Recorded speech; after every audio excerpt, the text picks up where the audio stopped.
Naniniwala tayo doon sa kasabihan na habang may buhay, may Pag-asa. habang may buhay, may Pag-asa. habang may buhay, may Pag-asa. pagsubok. Dahil tayo katiwala ng Diyos, binibigyan din niya tayo ng iba't ibang klase ng pagsubok. Kaya po doon sa pagsubok na yon, saka pa lang natin mauunawaan na talagang ang ating buhay ay mayroong, habang may buhay, mayroong, habang may buhay, may Pagsubok. pagbangon. Huwag niyong hayaan na kapag meron kayong pinagdaraan ng pagsubok, ay hindi kayo babangon. Kailangan meron tayong pagsumikap na pagtsatsagaan natin yung ating mga pagsubok na pinagdaraanan.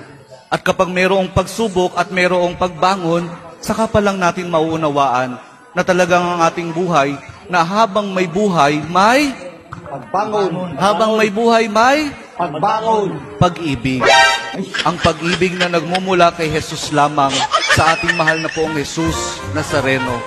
Dahil doon, kapag naunawaan natin itong mga bagay na ito, na habang may buhay, may pagsubok, may pagbangon at may pag-ibig na nagmumula lamang kay Jesus, saka pa lang natin mauunawaan at matatanggap na talagang habang may buhay, may ayaw nang sumagot.